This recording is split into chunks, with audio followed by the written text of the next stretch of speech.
하나님 말씀 우리 같이 읽도록 하겠습니다. 시편 7편입니다. 시편 7편 1절로 17절까지 말씀. 시편 7편 1절부터 17절까지 말씀. 제가 하나님 말씀 읽도록 하겠습니다.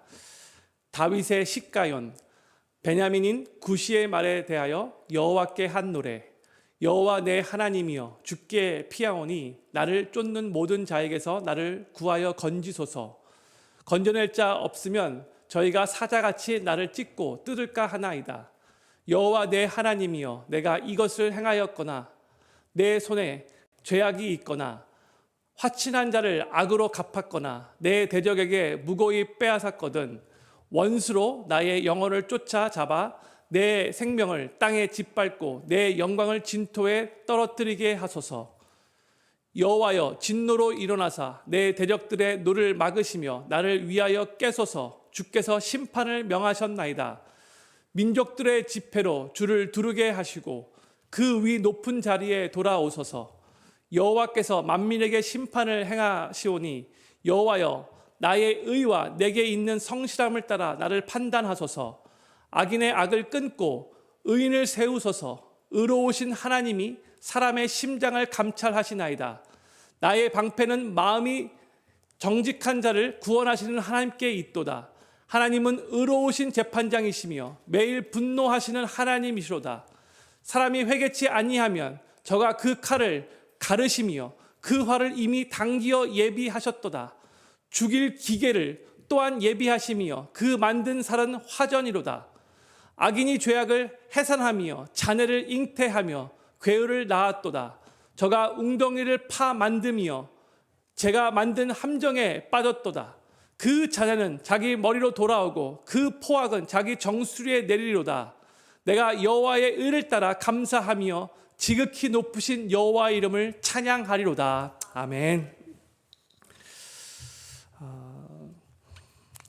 오늘 본문 말씀 시편 7편의 표제어는 다윗의 시가연, 베냐민인 구시의 말에 대하여 여호와께 한 노래입니다. 시가연이란 말은 무슨 말일까요? 학자들마다 이게 분명하지 않은 말이지만 그래도 보통 이렇게 추정을 합니다. 노래의 분위기를 지정하는 말로, 그러니까 정열적으로 노래를 부르라, 이런 의미라고 보통 학자들이 말을 합니다. 그리고 오늘 표제어를 보면 다윗의 시를 어떤 배경에서 썼는지를 알려주고 있어요. 베냐민인 구시의 말에 대하여 여호와께 한 노래라고 되어 있죠. 이스라엘 사람들 중에도 성이 구시인 사람이 있나 보다 이렇게 생각하지 마시고 이 사람의 이름이 그냥 구시입니다. 영어로 뭐라고 되어 있어요? 9 o'clock? 쿠시라고 되어 있죠. 근데 성경에는 이 베냐민인 구시라는 사람의 이름이 여기 시편 7편 외로는 등장하지 않습니다. 그래서 학자들이 이 시편 7편의 문맥과 또 사무엘 상의 내용을 종합해 보면 이 베냐민인 구시는 사울이 이스라엘의 왕으로 있었을 때에 다윗의 인기가 막 높아졌어요. 그래서 사울 왕이 막 시기와 질투로 충만해져 가지고 다윗을 죽이려고 막 추격했던 때가 있었잖아요. 그때 다윗에 대해 거짓으로 모함하고 비방했던 인물 중에 하나였을 것이다라고 그렇게 추정을 합니다. 이 사람은 사울 왕과 같은 베냐민 지파 사람이에요. 그래서 이스라엘 백성들이 이제 베냐민 지파, 자기와 같은 베냐민 지파의 사울 왕보다 다윗을 더 좋아하는 것에 대해서 그것이 너무나 못마땅하게 여겼던 사람이에요. 그래서 될 수 있으면 다윗을 음해하고 싶은 마음이 컸던 거죠. 그래서 이 시는 다윗이 사울 왕의 추격을 피해 자신의 목숨을 보존하기 위해 막 도망다니며 광야 생활을 할 그때에 그 자체로도 너무나 힘들었었는데 자기를 거짓으로 모함하고 비방하는 그 말을 듣고 너무 속상하고 억울한 마음으로 하나님께 간절하게 기도하면서 결국 의로우신 하나님이 모든 것을 올바르게 판단하실 것을 믿음으로 고백하며 자신의 상황을 하나님께 다 맡기면서 이 시를 저술했던 거라고 생각하시면서 다윗의 그 마음을 생각하시며 이 시를 읽으시면 좋을 것 같아요. 제가 먼저 다시 한번 1절 말씀을 읽도록 하겠습니다. 여호와 내 하나님이여 주께 피하오니 나를 쫓는 모든 자에게서 나를 구하여 건지소서 했어요. 여기서 다윗이 주께 피하오니 이렇게 말하고 있죠. In you do I take refuge 했어요. 주께 피한다라는 말은 벌써 우리가 시편 말씀을 나누면서 여러 번 벌써 나누었는데 다시 한번 말씀드리고 싶어요. 환난과 시련을 만날 때에 하나님을 피난처로 삼고 하나님께 모든 문제를 맡기는 신앙적인 행위를 의미하는 표현입니다. 주님께 피한다. 그러면서 나를 쫓는 모든 자에게서 나를 구하여 건지소서라고 그렇게 하나님 앞에 간구하고 있죠. 표제어를 보면 베냐민 사람 굿이 한 사람만 다윗을 그렇게 거짓으로 음해한 것 같이 보였지만 오늘 1절 말씀도 보고 2절 말씀을 봐도 그런 사람들이 아주 많이 있었다는 것을 알 수 있습니다. 그러니까 이 굿시로 시작해서 많은 사람들이 또 영향을 받아 같이 다윗을 음해했던 사람들이 많았던 거죠. 다윗은 자기를 음해하기 위해 혈안이 되어 있었던 사람들에게 지금 쫓김을 당하고 있는 상황에서 자신의 권력이나 자신의 지식이나 자신의 경험이나 자신의 재물이나 자신의 잘 아는 사람들을 자신의 피난처로 삼지 않았어요. 다윗은 오직 살아계신 하나님만을 자신의 피난처로 삼고 하나님께 자신을 구원해달라고 지금 간절히 간구하고 있는 겁니다. 다윗은 자신의 삶에 고통과 환난, 억울함과 괴로움을 겪을 때마다 하나님께 더욱더 자신의 믿음과 신뢰를 확실하게 드러내며 고백을 했어요. 이게 다윗의 위대한 점 중에 하나인 거죠. 신앙의 진가는 고통과 위기 가운데 막 속상하고 막 분하고 억울할 때 그때 비로소 드러나는 거예요. 사람들을 찾아가서 막 억울하다고 막 속상한 얘기 막 털어놓는 것이 아니고요. 피난처 되시는 하나님께 나아가 자신의 그 속상하고 괴로운 그 힘든 사정을 하나님께 쏟아놓으며 하나님께 도와달라고 하나님께 구원해달라고 기도하는 겁니다. 바로 그 사람의 그 신앙이 정말 어려울 때의 진가를 바라는 거죠. 우리를 핍박하고 음해하는 대적이 강하면 강할수록 우리는 더욱더 철저하게 사람들이 아니라 하나님만을 의지하고 하나님께만 피하여 하나님의 도우심과 하나님의 구원을 더욱더 간구해야 하는 것입니다. 하나님께 피한다는 이 내용은 이제 시편 안에 아주 많이 고백되고 있는데 제가 시편 말씀 한 군데만 찾아서 읽어보도록 할게요. 시편 118편 8절과 9절 말씀이에요. 이 말씀은 같이 읽도록 하겠습니다. 시작. 여호와께 피함이 사람을 신뢰함보다 나으며 여호와께 피함이 방백들을 신뢰함보다 낫도다 했어요. 여기서 여호와께 피하는 것이 사람을 신뢰하는 것보다 방백들을 신뢰하는 것보다 낫다라고 지금 고백하고 있어요. 여기서 말하는 방백들은 권세 있는 사람들을 의미하는 거예요. 요즘의 표현으로 나에게 빽이 될 수 있는 사람들. 그런데 그렇게 권세 있는 사람들을 신뢰하는 것보다 우리 하나님께 피하는 것이 더 낫다라고 지금 선포하고 있는 거예요. 우리가 이 세상을 살다 보면 줄을 잘 서야 한다는 말들을 많이 듣잖아요. 그리고 든든한 백이 있으면 그 백으로 인해서 괜찮은 직장도 들어갈 수 있고 또 출세도 할 수 있고 또 많은 이득을 보게 된다라고 보통 생각이 들어요. 특히 요즘 같은 세상에서 정말 좋은 백을 가지고 있으면 여러모로 도움이 되고 우리 삶이 좀 더 편해질 수 있고 좀 더 잘 풀릴 수 있다는 생각이 들어요. 완전 틀린 생각이 아닐 거예요. 맞죠? 그러나 그럼에도 불구하고 하나님을 믿고 섬기는 우리 하나님의 백성들은 그렇게 권세 있는 사람들을 의지하지 말고 도리어 하나님을 의지하며 하나님께 피해야 한다는 거예요. 성도님들은 하나님이 성도님들의 피난처가 되어주시기를 원하십니까? 아니면 사람들이 여러분의 피난처가 되어주시기를 더 바라십니까? 하나님이 되어주기를 원해요? 사람들이 되어주기를 원해요? 하나님이 되어주기를 더 원해요. 당연한 거 아닙니까? 우리 하나님이 백일 때 우리 삶이 가장 든든한 거예요. 그런데 이게 지식적으로는 알지만 우리가 이 세상을 살아가는 동안에 우리 삶을 볼 때는 그만큼 하나님만을 의지하는 것보다 어려운 상황에서는 사람들을 더 많이 의지하는 경우가 많은 거예요. 그래서 안타까운 거죠. 하나님이 우리의 삶의 피난처가 되어주신 것이 훨씬 더 좋은 겁니다. 믿으십니까? 우리가 나를 도와줄 것 같은 사람들을 막 찾아다니며 그 사람들을 의지하지 않는다 할지라도 우리가 하나님께만 피하고 하나님만을 의지하면 하나님께서 필요에 따라 직접 사람들을 우리들에게 보내주시고 우리를 도와주시도록 그렇게 하나님께서 지시하실 거예요. 나는 하나님께 간절히 매달렸는데 어느새 보니까 나를 도와주는 사람이 내 근처에 있을 수 있는 거예요. 하나님이 보내주신 거죠. 사랑하는 필금교회 성도님들, 어떠한 상황에서도 사람들을 의지하면서 사람들에게 피하지 않으시기를 바라고 항상 제일 먼저 하나님께 피하심으로 하나님의 구원하심과 하나님의 도우심이 친히 삶 가운데 경험되시게 되기를 우리 구주 예수님의 이름으로 간절히 축원합니다. 2절에서 다윗은 자신을 거짓으로 모함하는 자들을 이렇게 묘사합니다. 2절 말씀, 건져낼 자 없으면 저희가 사자같이 나를 찢고 뜯을까 하나이다 했어요. 다윗은 만약에 자신을 건져줄 자가 없으면 저들이 그동안 다윗을 거짓으로 모함했던 저들이 사자같이 자기를 찢고 뜯을 거라고 말하고 있죠. 다윗은 지금 이만큼 큰 괴로움과 위험을 느끼고 있다라는 말이에요. 다윗은 다윗의 대적들을 아주 지금 위협적인 존재로 마치 사자와 같은 존재로 막 물어뜯고 찢는 것과 같이 지금 이 상황을 묘사하고 있어요. 그런데 여기서 다윗을 대적하는 자들은 칼을 들고 다윗을 대적하는 자들이 아니죠. 저들은 어쩌면 칼보다도 더 무서운 이 혀를 가지고 말을 가지고 다윗을 대적하고 있던 사람들이에요.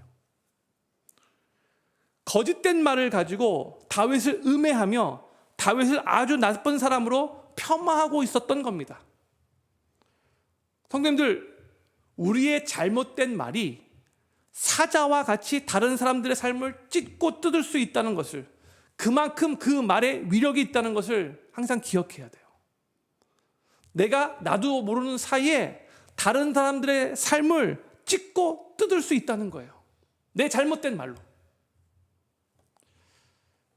한국말 속담에 아니 땐 굴뚝에 연기 나랴 이런 말이 있잖아요. 그런데 정말로 아닌 땐 굴뚝에 연기 날 때가 있어요. 정말이에요. 정말로 터무니없는 말들이 막 돌아다녀요. 그런데 이게 너무나 안타까운 것이 세상에서 그러면 그런가 보다 이렇게 생각할 수 있겠지만 주님의 몸된 교회라고 하는 바로 이 교회에서도 그런 일들이 일어난다는 거예요. 우리 모두에게 중요한 것은요, 우리가 다른 사람에 대해 올바르지 않은 말을 가지고 폄하하지 않는 것도 중요하고, 또 누가 다른 사람에 대해서 이 폄하하면서 험담하는 말을 할 때에 그 말을 잘 분별해서 듣는 것도 중요합니다. 형님들, 누가 나에게 다른 사람에 대해 안 좋은 말을 할 때에 그 말을 그대로 다 받아들이지 않기를 바라요. 그리고 그 말을 다른 사람들에게 또 옮기지 않기를 바라요. 제가 전에도 이 말씀을 한번 드렸었는데, 나하고 이제 어떤 사람하고 이제 직접 연관된 일들도 그 스토리를 내가 말할 때는 나 중심적으로 내가 유리하게 말을 하죠. 그래서 그 내용도 반쪽짜리 내용이 될 수밖에 없어요. 내가 말할 때는 내 중심으로 말하니까 나한테 훨씬 더 유리하게 말할 수밖에 없는 거예요. 그렇다면 나하고 직접 연관되지 않은 다른 사람들의 얘기를 성도님들이 혹시 듣게 되었다면 그 말을 내가 다른 사람에게 옮기지 않도록 정말로 노력해야 하는 거예요. 교회 안에서 여러 가지 일들이 있을 수 있는데 내가 직접 연관된 일이 아닐 때에 소위 말해서 누가 그렇다더라, 이 카더라 통신, 이런 말들은 사실 관계를 떠나서 아예 내 입으로 다른 사람들에게 옮기지 않는 것이 너무나 중요해요. 나와 직접 연관된 일들도 내가 말할 때는 나 중심으로 내 관점으로 말을 해서 반쪽짜리 얘기가 될 수밖에 없는데, 그렇다면 다른 사람들 관계 속에서 있었던 일들을 야 누가 그렇다더라 라는 식으로 말을 하게 되면 그 내용은 정확하지 않을 수밖에 없어요. 그렇기 때문에 우리는 나와 관련되지 않은 일은, 특히 정확하지 않은 내용은, 누구에게 한 다리 건너서 들은 내용은 아예 다른 사람들에게 옮기지 않을 거라고 미리 결심하셔야 돼요. 확실하지 않거든요. 그 말이 참말이 아닐 수 있거든요. 성도님들, 10계명 중에 제 9계명이 뭔지 아시죠? 출애굽기 20장 16절에 나와 있는데 내 이웃에 대하여 거짓 증거 말지니라 했어요. 이 9계명은 이제 1차적으로 이제 그 당시 세팅에서 재판이 진행될 때에 내가 아는 사람 또 나하고 친한 사람을 위하여 이 거짓으로 위증하는 그 위트니스가 되지 말라라는 그런 의미를 갖고 있는 거예요. 그 거짓 위증 때문에 죄 없는 자가 억울하게 누명을 쓰고 또 큰 피해를 받을 수 있기 때문이에요. 너가 이 법정에서 재판받을 때에 위트니스로 서게 되면 있는 그대로 진실을 얘기하라, 그런 의미인 거죠. 그래서 절대로 죄 없는 사람이 정말 죄의 누명을 쓰지 않도록 정확하게 위트니스가 되라, 그 말 한 거예요. 그런데 이제 이 9계명을 우리 삶에 또 구체적으로 적용할 수 있죠. 이것은 재판의 세팅에서만 국한되어 있는 계명이 아니에요. 우리의 삶에서 다른 사람들에게 피해를 끼치는 그 모든 정확하지 않고 진실되지 않은 말들을, 즉 거짓 증거를 피해야 한다는 것을 엄중하게 가르치고 있는 계명이에요. 그리고 이 피해를 끼치는 말 안에는 한 사람의 감정적인 피해도 포함되어 있다는 것을 기억하셔야 돼요. 저는 필그림교회 모든 성도님들이 우리 입에서 다른 사람에 대해 나오는 말들이 정확한 사실이 아닐 수도 있고 또한 진실되지 않을 수 있다는 것을 늘 생각하시면서 다른 사람들에게 나의 말로 피해를 주는 그런 삶을 사지 않게 되기를 예수 그리스도의 이름으로 간절히 기도하며 축복합니다. 정말 중요한 거예요. 우리가 나도 모르게 다른 사람에 대해서 정확한 사실을 말하지 않으면 그 사람에게 큰 피해를 줄 수 있다는 거, 제 9계명을 어길 수 있다는 거 기억하셔야 돼요.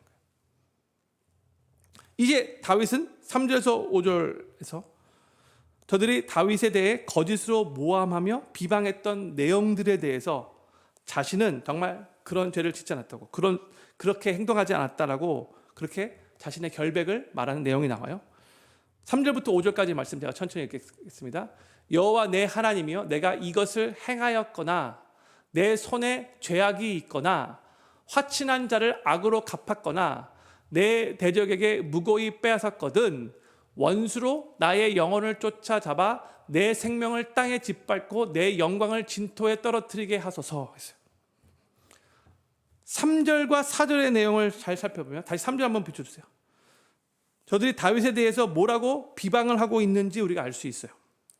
3절 보면 저들은 다윗이 사울왕을 죽이려고 하고 그 다음에 다윗이 대신 왕이 되려고 하고 지금 역적 음모를 꾸몄다라는 식으로 말을 했다고 보는 거예요. 그게 3절에서 내 손에 죄악이 있거든, 이 의미하는 말이에요. 또 4절에서는 저들이 말하기를 다윗이 화친한 자를 악으로 갚았다, 또한 다윗이 대적에게 무고히 뺏었다, 이런 식으로 비방을 했다는 거예요. 그런 적이 없었는데. 그래서 다윗이 5절에서 하는 말이 뭐냐면, 내가 저들이 지금 비방하는 것처럼 그런 일을 하지도 않았는데 내가 만약 정말로 그 일들을 했다면 적들에 의해 내 생명이 땅에 짓밟혀지고 내 영광이, 즉 내 명예가 땅에 떨어져 더럽혀지는 일이 생겨도 좋습니다. 이렇게까지 말하면서 다윗은 자신의 결백을 하나님께 아뢰고 있는 거예요. 저들이 나에 대해서 지금 말하고 있는 것이 다 잘못입니다, 이런 의미인 거죠. 저 그 일을 하지 않았어요. 근데 성도님들, 다윗이 하나님께 이렇게까지 담대하게 기도할 수 있는 이유는 정말로 다윗이 그런 일을 하지 않았다는 것을 보여주고 있는 거예요. 그 당시 다윗은 여전히 연약하고 또 여전히 부족한 면이 많이 있었죠. 그래도 왕이 되기 전에 어떻게 보면 가장 순수할 때라고 할 수 있어요. 근데 여전히 부족한 면이 있는 죄인이긴 하지만 그럼에도 불구하고 항상 다윗은 사람들 앞에서 또 하나님 앞에서 정직하고 올바르게 행하기 위해 최선을 다해 노력했어요. 그리고 저들이 다윗에 대해 했던 그 비방의 말은 정말 진실이 아니었어요. 그래서 다윗은 이렇게 하나님 앞에 담대하게 이렇게 말할 수 있었던 거예요. 우리도 다윗과 같이 평소에 하나님 앞에서 우리의 마음을 지키며 하나님 앞에서 우리가 직접 말하는 것 같이, 하나님 앞에서 직접 행동하는 것 같이 그렇게 삶을 살아가면서 책망받지 않는 삶을 살기 위해, 영어로 pure and blameless의 삶을 살기 위해 최선을 다해 노력해야 돼요. 누가 우리를 책망하려고 마음만 먹으면 다 흠집이 잡히겠죠. 그러나 최선을 다해서 그래도 하나님 앞에 올바른 삶을 살기 위해 매 순간 노력해야 한다는 거예요.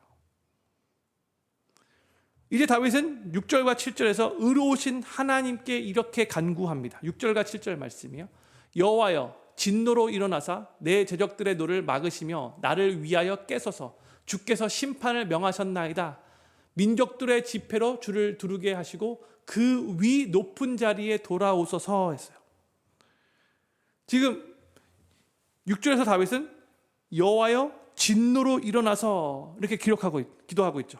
이 말은 하나님의 진노를 대적들에게 나타내 달라고, 즉 하나님께서 저들을 직접 심판해 주시기를 위해서 기도하고 있는 거예요. 저들이 지금 비방하는 그 내용들을 다윗이 하나도 행하지 않았음에도 불구하고 저들이 계속해서 쉬지 않고 다윗을 비방하고 있는데, 그들이 하는 그 거짓말을 계속해서 다윗이 듣다 보니까 너무나 화가 나고 너무나 억울하게 느껴지지만, 그의 삶이 마치 사자가 자기의 삶을 막 뜯으려고 하는 것이 그렇게 느껴진다 할지라도 하나님께서 하나님의 높은 자리에 앉으셔서 직접 심판해 주시기를 간구하고 있는 거예요. 자기 스스로 보복하려고 하지 않고 의로우신 하나님께 그 모든 심판을 맡기고 있는 거예요. 하나님께서 친히 심판해 주십시오, 이런 의미인 거죠. 그러면서 8절에서는 이렇게 기도합니다. 여호와께서 만민에게 심판을 행하시오니 여호와여, 나의 의와 내게 있는 성실함을 따라 나를 판단하소서 했어요.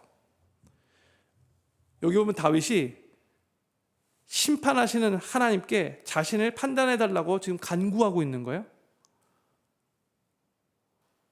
나의 의와 내게 있는 성실함을 따라 나를 판단하소서.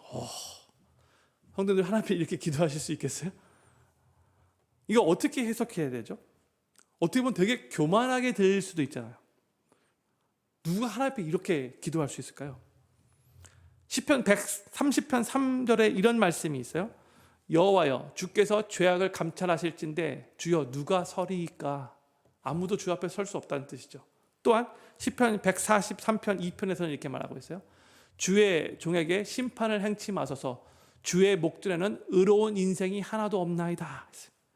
정말 하나님 앞에서는 나 의롭습니다 라고 그렇게 말할 수 있는 인생이 아무도 없어요. 다 죄인이죠. 그렇죠? 그런데 다윗은 오늘 본문 말씀 8절에서 나의 의와 나의 성실함을 따라 나를 판단하소서. 저지미, 그렇게 말하고 있어요. 다윗이 여기서 판단해 달라는 자신의 의와 자신의 성실함은 절대적인 의와 절대적인 성실함을 말하고 있는 것이 아니고, 다윗을 지금 비방하고 있는 자들이 말하는 바로 그 죄악을 자신은 저지르지 않았다고, 그런 의미에서 하나님, 나는 정말 그 일을 하지 않았기 때문에 하나님께서 나를 판단하십시오, 이런 의미로 말을 하고 있는 거죠.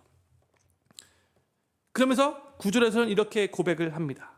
악인의 악을 끊고 의인을 세우소서. 의로우신 하나님이 사람의 심장을 감찰하시나이다 했어요. 우리가 우리 스스로 보복하지 않고 하나님께 우리의 거짓으로 비방하는 자들의 그 심판을 맡길 수 있는 이유는요, 우리 하나님이 사람의 심장을 감찰하시는 분이시기 때문이에요. 우리 심장이라고 이렇게 말하고 있는데, 심장이 영어로 뭐라고 적혀있냐면 mind and heart예요.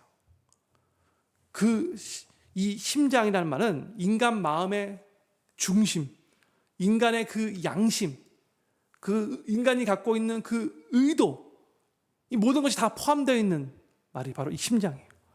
우리 하나님은 인간의 모든 마음을 살피시는데 그 인간의 의도와 동기와 심지어 그 양심까지 정확하게 아시는 분이시기 때문에 하나님의 판단과 하나님의 심판은 항상 정직하고 의롭기 때문에 하나님께 맡길 수 있는 거예요.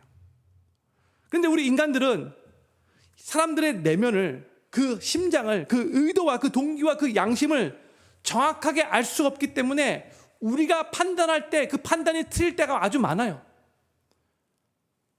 그러나 우리 하나님은 사람의 심장까지 정확하게 감찰하시는 분이시기 때문에 하나님께 그 모든 판단과 심판을 맡길 수 있는 거예요. 하나님이 책임져 주십시오. 하나님이 하실 것은 정확합니다. 믿습니다. 이런 뜻인 거죠.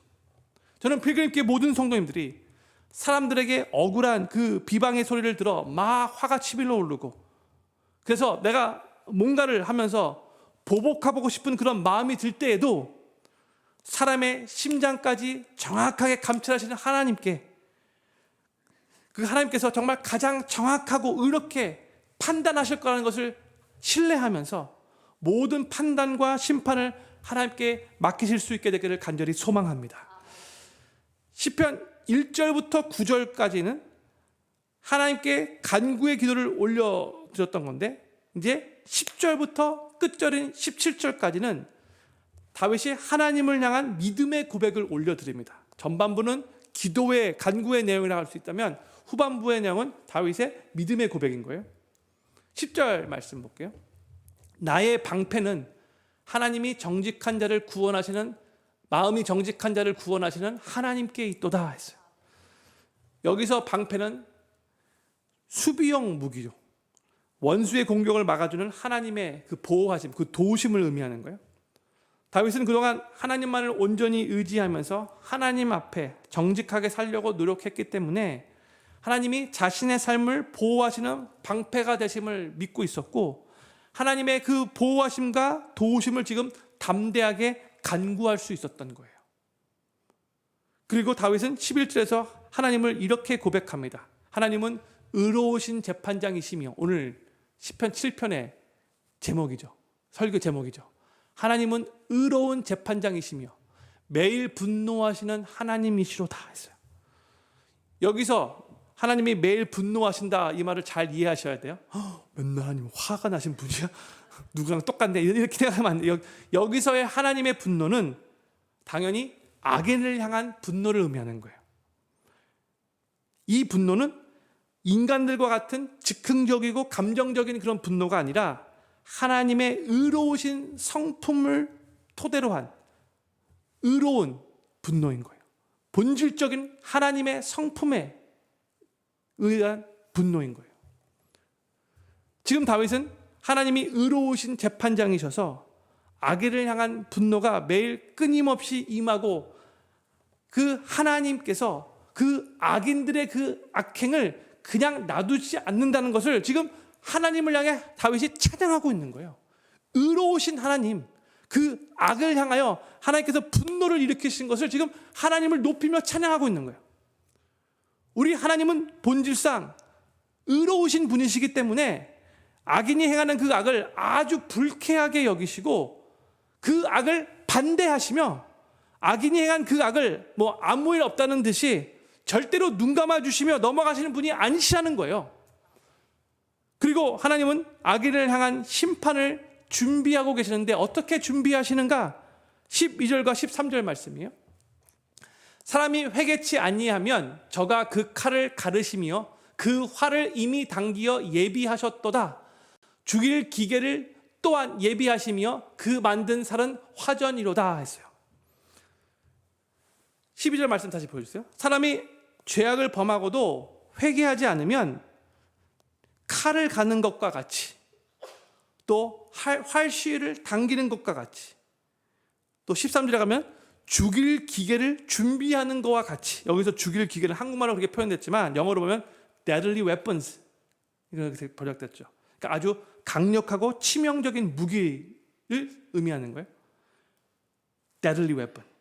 하나님이 예비하시는 것 같이, 그리고 화전을 만드는 것 같이 하나님은 지금 심판을 준비하고 계신다는 거예요. 악인들을 향하여. 근데 여기서 화전은 불을 붙여서 쏘는 화살을 의미하는 거예요. 그리고 하나님의 그 심판의 의미로 이 화전이라는 지금 단어가 사용되고 있는 거예요.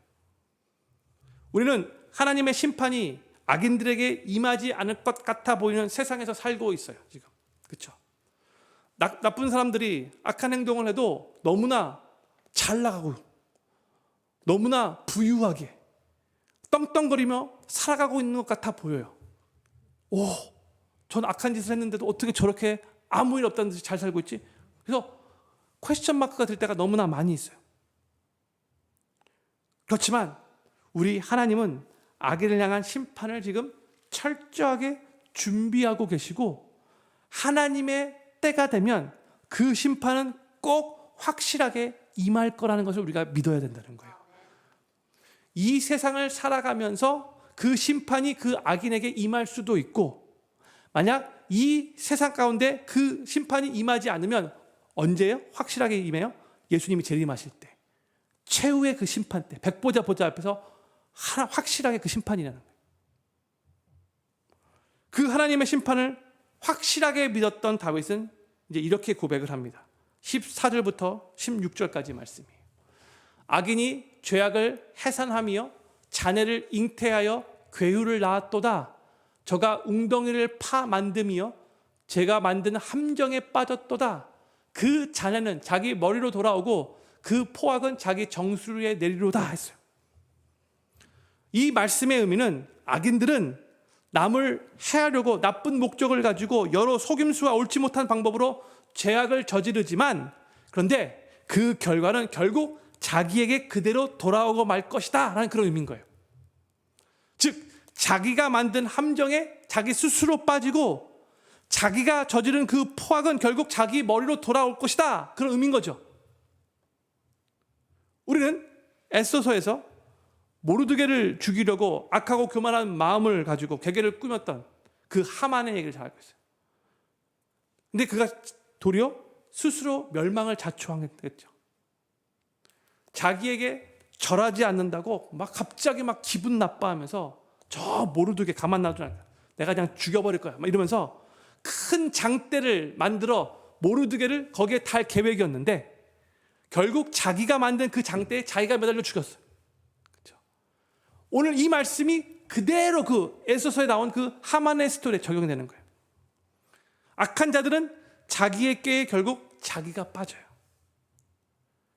결국 우리 하나님이 절대 주권자가 되시고 모든 것은 다 하나님의 통치 아래 있기 때문에 악한 마음으로 악을 행하는 자는 결국 자신의 그 악으로 그대로 보응받게 된다는 것을 우리가 믿어야 돼요. 그리고 보세요, 성도들, 사람들을 미워하는 사람은요, 본인도 사람들에게 미움을 받게 될 거예요. 사람들을 속이는 사람들 있잖아요, 본인도 사람들에게 속임을 당하게 될 거예요. 사람들에 대해 안 좋은 말로 험담하는 사람들은요, 본인도 사람들에게 안 좋은 말로 험담을 당하게 될 거예요. 다른 사람들 눈에 피눈물 나게 만드는 사람, 본인도 피눈물 흘리게 될 거예요. 이게 하나님의 공이에요. 시편 18편 25절에서 27절이 이렇게 말씀합니다. 자비한 자에게는 주의 자비하심을 나타내시며 완전한 자에게는 주의 완전하심을 보이시며 깨끗한 자에게는 주의 깨끗함을 보이시며 사특한 자에게는 주의 거스리심을 보이시니 주께서 곤고한 백성은 구원하시고 교만한 눈은 낮추시리이다 했어요. 그렇기 때문에 의로우신 하나님을 믿는 우리 하나님의 백성들은 악인의 그 괴를 두려워할 필요 없고 오직 하나님만을 경외하면서 우리 삶 가운데 더욱더 하나님의 의를 드러내기 위해 최선을 다해 노력하며 또 이웃들에게 사랑과 친절을 더욱더 베풀도록 노력해야 되는 거예요. 하나님이 다 보고 계시기 때문에. 그리고 이제 다윗은 17절에서 이렇게 고백하며 시편 7편을 마무리합니다. 내가 여호와의 의를 따라 감사하며 지극히 높으신 여호와의 이름을 찬양하리로다 했어요. 다윗은 감사와 찬양으로 이 시편을 마무리하고 있죠. 지금 다윗은 자기 스스로 이 잘못된 이 비방으로 인해 너무나 힘들고 괴로운 상황 가운데 있잖아요. 그리고 자신의 지금 이름이 어떻게 보면 더럽혀진 상황이에요. 사람들의 그 음해로 말미암아. 그런데 다윗은 자신의 이름이 억울하게 더럽혀져 있는 바로 그 상황에서도 지금 여호와 하나님의 이름을 높이고 있어요. 너무나 귀한 모습이에요. 다윗은 자신의 삶이 어떠한 상황 속에서도, 자신이 어떠한 그러한 상황 가운데 처해 있다 할지라도 하나님을 높이는 삶을 살아야 한다는 것을 알고 있었어요. 그게 자신의 삶의 사명이라는 것을 알고 있었어요. 근데 우리 삶도 마찬가지예요. 우리 삶도 마찬가지예요. 우리는 언제나 하나님을 높이며 하나님을 찬양하는 삶을 살아야 돼요. 그게 우리의 삶을 살아가는 목적인 거예요. 저는 필그림교회 모든 성도님들이 힘들고 괴로운 상황 속에서도 자신의 이름이 더럽혀지는 그 상황이라 할지라도 먼저 하나님을 높이고 하나님을 찬양하는 삶을 살기 위해 최선을 다해 노력하실 수 있기를 바라고, 그래서 우리를 통해 하나님이 영광 받으시게 되기를 우리 구주 예수님의 이름으로 간절히 축원합니다. 오늘 시편의 기도 우리 7가지를 같이 제가 읽고 그 다음에 기도하는 시간 갖도록 하겠습니다. 첫 번째 기도 제목입니다. 사람들을 신뢰하며 의지하지 않게 하시고 항상 먼저 하나님께 피함으로 하나님의 구원하심과 도우심을 경험하게 하소서. 두 번째, 다른 사람에 대해 올바르지 않은 말로 폄하하지 않게 하시고 또한 다른 사람에 대한 험담을 들을 때 그 말을 잘 분별하며 다른 사람들에게 옮기지 않게 하소서. 세 번째, 평소에 우리의 마음을 지키며 하나님 앞에서 말하고 행동하면서 책망받지 않는 삶을 살기 위해 노력하게 하소서. 네 번째, 화가 나고 억울해서 보복하고 싶은 마음이 생길 때 사람의 심장까지 감찰하시는 하나님께서 의롭게 판단하실 것을 신뢰하며 하나님께 맡기게 하소서. 다섯 번째, 악인들에게 심판이 임하지 않을 것 같아 보여도 의로우신 하나님은 그 심판을 철저하게 준비하고 계시고 하나님의 때에 확실하게 심판하실 것을 믿게 하소서. 여섯 번째, 악한 마음으로 악을 행하는 자는 결국 그대로 보응받게 된다는 것을 믿고 더욱 의롭게 더욱 사랑을 베풀며 살도록 노력하게 하소서. 일곱 번째, 자신의 이름이 더럽혀지는 괴로운 상황에서도 하나님을 높이고 찬양하는 삶을 살게 하소서. 아멘. 오늘 시편 7편 말씀을 같이 나누었는데 특별히 이 7가지 이 기도 제목을 우리 마음에 새기시며 이 시간 말씀을 붙잡고 하나님 앞에 또 간절하게 기도하는 시간 갖기를 원합니다. 기도하겠습니다.